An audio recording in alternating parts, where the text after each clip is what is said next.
నమస్తే, welcome to of the record. Telangana ప్రభుత్వం తీసుకున్న తాజా నిర్ణయం ఏ పార్టీకి అనుకూలంగా ఉంటుంది? ఇప్పటికే పార్టీ ఫిరాయింపులతో జీహెచ్ఎంసీని కైవసం చేసుకున్న కాంగ్రెస్ పార్టీ రాబోయే రోజుల్లో సొంతంగా గెలిచేందుకు ప్రయత్నాలు చేస్తుందా? వార్డుల విభజన అంటూ కొత్త రాగం అందుకున్న రేవంత్ ప్రభుత్వం అనుకున్నది సాధిస్తుందా?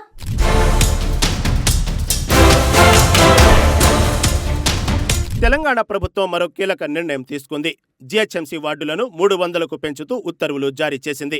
ప్రస్తుతం జీహెచ్ఎంసీలో 150 వార్డులున్నాయి. ఇటీవల జీహెచ్ఎంసీ పరిధిలోకి కొత్తగా 27 మున్సిపాలిటీలను విలీనం చేసిన రేవంత్ ప్రభుత్వం ఇప్పుడు వార్డుల సంఖ్య పెంచుతోంది. దీనికి కారణం కూడా చెబుతోంది రేవంత్ ప్రభుత్వం. జీహెచ్ఎంసీ పరిధిలో పెరుగుతున్న జనాభాను దృష్టిలో పెట్టుకునే తాము ఈ నిర్ణయం తీసుకున్నట్లు వివరిస్తోంది. ఇక తమ ఉత్తర్వుల మీద వారం రోజుల్లో అభ్యంతరాలు తెలిపే అవకాశం ప్రజలకు కల్పిస్తోంది.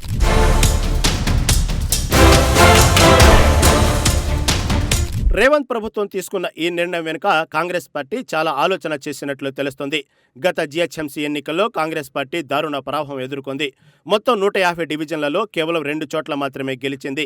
బీఆర్ఎస్ 56 డివిజన్లలో గెలుపొందగా 48 స్థానాల్లో బీజేపీ, 44 స్థానాల్లో ఎంఐఎం గెలిచింది. దీంతో ఎంఐఎం మద్దతుతో బీఆర్ఎస్ జీహెచ్ఎంసీలో పాగా వేసింది. అయితే గత అసెంబ్లీ ఎన్నికల్లో కాంగ్రెస్ అధికారంలోకి రావడంతో సీన్ మారింది. మేయర్ విజయలక్ష్మితో పాటు 13 మంది బీఆర్ఎస్, 8 మంది బీజేపీ కార్పొరేటర్లు కాంగ్రెస్ పార్టీలో చేరారు.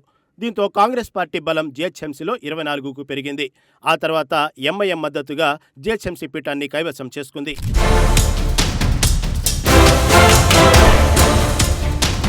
ప్రస్తుతం తమ చేతుల్లోనే జీహెచ్ఎంసీ ఉన్న అడ్డదారిలో అధికారం చేపట్టారన్న ఆరోపణ ఎదుర్కొంటుంది కాంగ్రెస్ పార్టీ. ఆ తప్పు అంతా సీఎం రేవంత్ రెడ్డి మీదే పడుతుంది. అందుకే వచ్చే ఏడాది జరగనున్న జీహెచ్ఎంసీ ఎన్నికలను ఇప్పటి నుంచే టార్గెట్ చేసిన రేవంత్ ప్రభుత్వం వార్డుల సంఖ్య పెంచాలని డిసైడ్ అయింది. జీహెచ్ఎంసీ పరిధిలో జనాభా పెరుగుదలే కారణమని బయటకు చెబుతున్న అసలు విషయం వేరే ఉందట. ప్రస్తుతం 150 వార్డులను 300కు పెంచడం అంటే ఒక్కో వార్డును 2గా విభజించడం. దీంతో బీఆర్ఎస్, బీజేపీ బలంగా ఉన్న వార్డుల విభజన జరిగితే తమకు ప్లస్ అవుతుందని కాంగ్రెస్ పార్టీ భావిస్తోందట.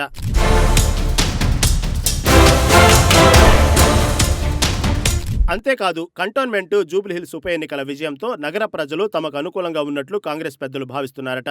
ఇక రూలింగ్ పార్టీ అవ్వడంలో రాబోయే జీహెచ్ఎంసీ ఎన్నికల్లో ప్రజలు తమకే మద్దతిస్తారని ఫీల్ అవుతున్నారట.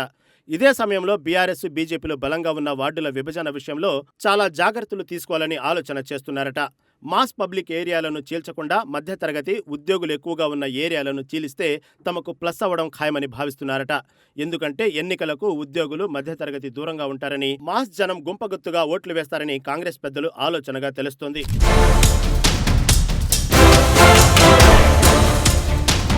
ఇదే సమయంలో పాత బస్తీలో బీజేపీ బలంగా ఉన్న ఏరియాల్లో హిందూ ఓటర్లను విభజిస్తే అది తమకు ప్లస్ కాకపోయినా మిత్రపక్షమైన ఎంఐఎంకు ప్లస్ అవ్వడం ఖాయమనేది కాంగ్రెస్ ఆలోచనగా ప్రచారం జరుగుతుంది.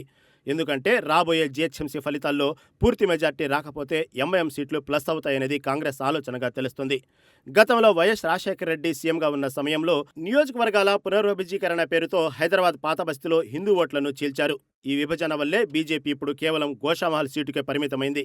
గతంలో మలక్పేట, కార్వాను, నాంపల్లి సీట్లలో బీజేపీ గెలిచేది. ఆ తర్వాత ఓటింగ్ ఉన్న సీట్లు గెలుచోలేకపోయింది కాషాయ పార్టీ. అందుకే ఇప్పుడు రేవంత్ ప్రభుత్వం జారీ చేసిన ఉత్తర్వులపై బీఆర్ఎస్, బీజేపీ మండిపడుతున్నట్లు ప్రచారం జరుగుతోంది.